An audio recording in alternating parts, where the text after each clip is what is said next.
os 20 versículos bíblicos mais populares, e o que eles significam. A Bíblia inteira é importante, mas alguns versículos são mais conhecidos do que outros. Mas quais são os versículos mais populares da Bíblia? Para esta lista, buscamos os versículos mais acessados no biblion.com e tentamos explicar seu significado. Veja esses versículos familiares e desperte seu desejo de ler mais da Bíblia. 1. João 3,16. Porque Deus amou o mundo de tal maneira que deu o seu Filho unigênito, para que todo aquele que nele crê não pereça, mas tenha a vida eterna. João 3,16. João 3,16 é provavelmente o versículo mais conhecido da Bíblia. Nele temos um brilhante resumo do plano de salvação. Deus nos ama tanto que enviou Jesus para receber o castigo por nossos pecados em nosso lugar.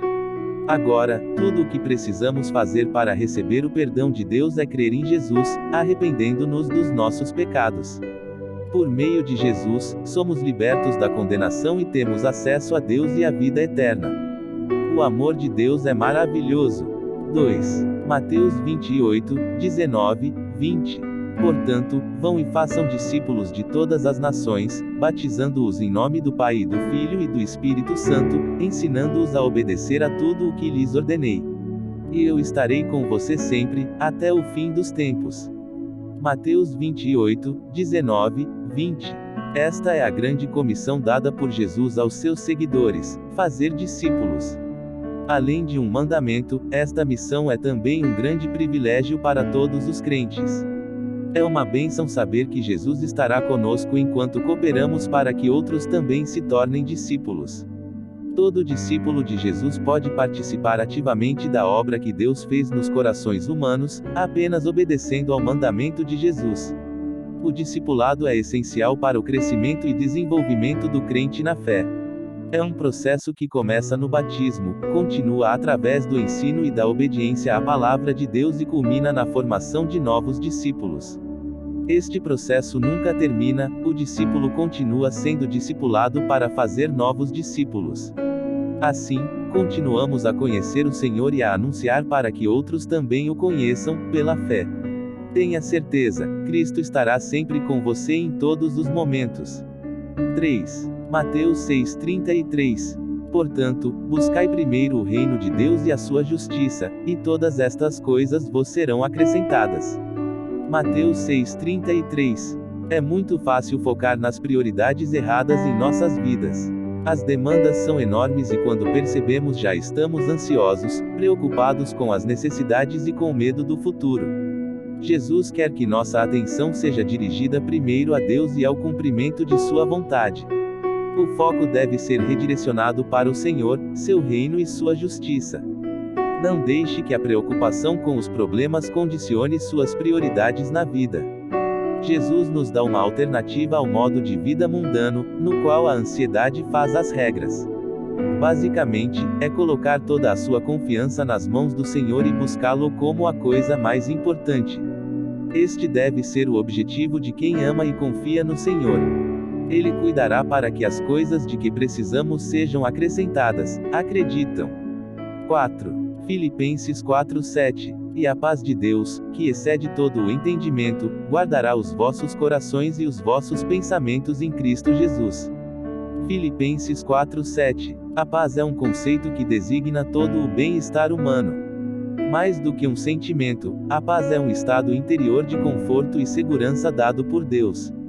Esse sentimento é muito procurado por pessoas em diversas áreas de ajuda, mas é sempre incompleto quando não é paz, produzida pelo Espírito Santo, GL 5:22. Jesus pode nos dar a verdadeira paz, que é diferente da paz que o mundo dá.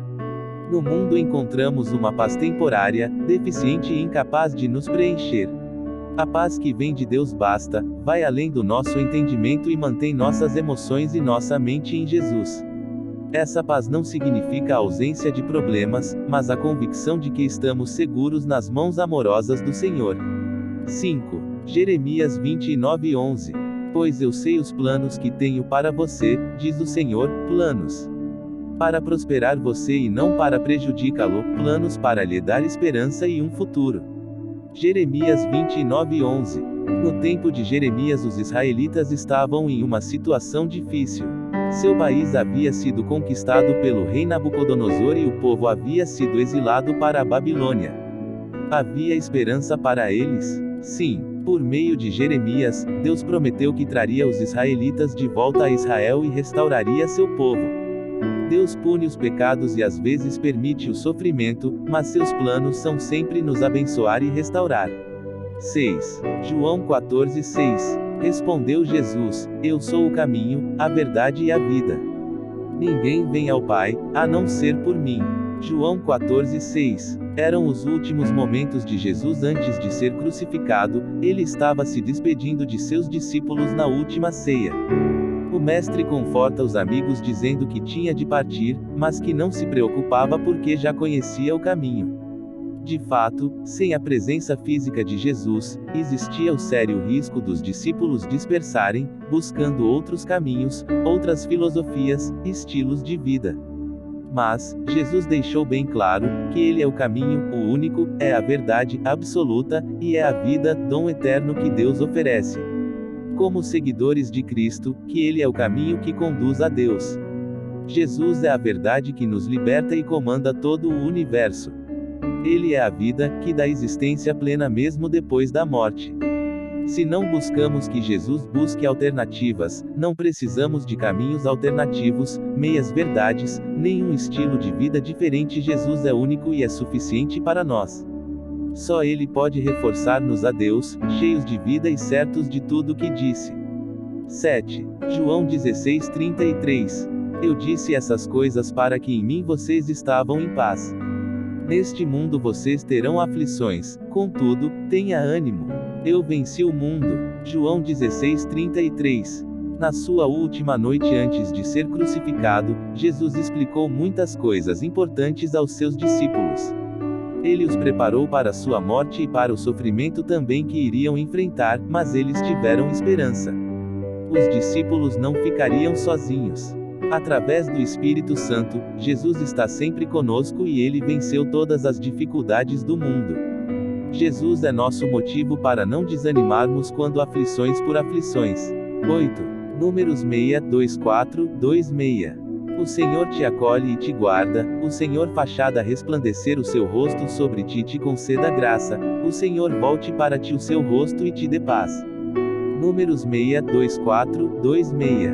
Uma das funções no Antigo Testamento era dos sacerdotes do povo de Israel, no nome de Deus. Essas bênçãos que eles proclamaram sobre as palavras eram verdadeiras, eles vieram para adorar a Deus. A maior bênção que podemos receber é a presença, a paz e a graça de Deus em nossas vidas. 9. Isaías 41:10. Por isso não tema, pois estou com você, não tenha medo, pois sou o seu Deus. Eu o intensificador e o ajudarei, eu o segurarei com a minha mão direita vitoriosa. Isaías 41:10. Em Isaías 41, Deus lembrou à nação de Israel que Ele tem todo o poder e que Ele cuidando de seu povo. Quando seguimos a Deus de todo o coração, Ele cuida de nós e nos protege. Não precisamos ter medo, porque Deus é poderoso para nos levar para a vitória. 10. Provérbios 3:5. Confie no Senhor de todo o seu coração e não se apoie em seu próprio entendimento. Provérbios 3:5. Esse versículo fala-nos de confiança e do perigo da autoconfiança. Confiança Deus com toda a nossa força e nossa força, mente, é importante para nós ou fazermos de nós mesmos nossa força. Somente Deus é digno de toda a confiança. Nós, como qualquer outra pessoa, ou coisa, nesse mundo, somos limitados e passíveis de falha. Confie em Jesus totalmente e caminhe firmado nele sempre. 11. Mateus 6:9-1-3. Você, reza assim: Pai nosso, que estás no céu. Santificado seja o teu nome. Venha o teu reino, seja feita a tua vontade, assim na terra como no céu. Dá-nos hoje o pão nosso de cada dia. Perdoa-nos as nossas dívidas, assim como nós perdoamos aos nossos devedores. E não nos deixes cair em tentação, mas livra-nos do mal, porque teu é o reino, o poder e a glória para sempre. Mateus 6:9-1-3. Muitas vezes não sabemos orar. Então Jesus nos deu um modelo para nos guiar quando não temos ideia por onde começar. A oração do Senhor toca em algumas áreas essenciais, como colocar nossas vidas sob a vontade de Deus e pedir e oferecer perdão. Nem sempre precisa ser repetido literalmente, mas é um bom guia ao orar. 12. Salmos 23:1. O Senhor é meu pastor, nada me faltará. Salmos 23:1. Este é talvez o salmo mais conhecido de toda a Bíblia.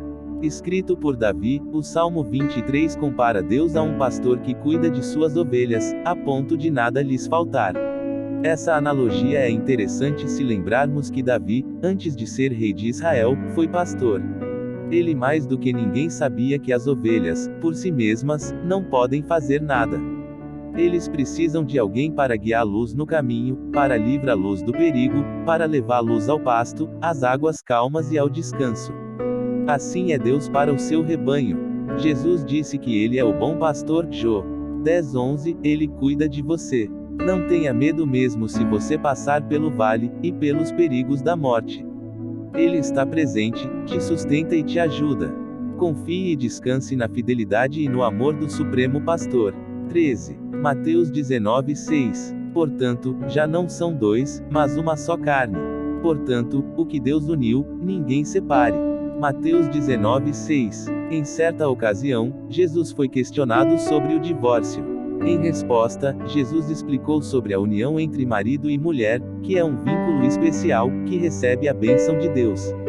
O casamento não é brincadeira e o cônjuge não deve ser tratado como descartável. Sempre que possível, os dois devem se esforçar para manter o vínculo matrimonial, deixando o divórcio apenas para situações graves como o adultério.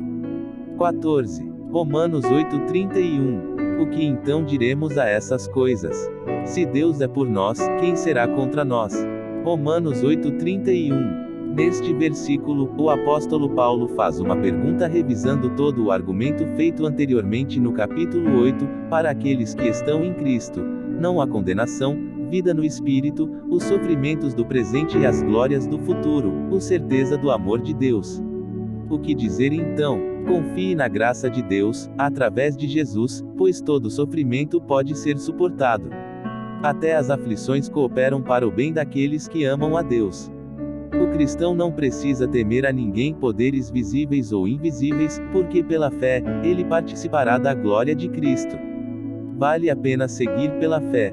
Em tudo que acontecer nesta vida, tenha certeza, Deus está do seu lado e não há nada nem ninguém que possa prejudicar a sua salvação. Nada nos separará do amor de Deus. 15. Êxodo 20:12. Honra teu pai e tua mãe, para que tenhas longa vida na terra que o Senhor teu Deus te dá. Êxodo 20:12. Dos 10 mandamentos, este é o primeiro que vem com promessa de benção para quem o cumprir. Os pais não são perfeitos, mas geralmente têm muita informação e sabedoria para nos transmitir porque são mais velhos do que nós.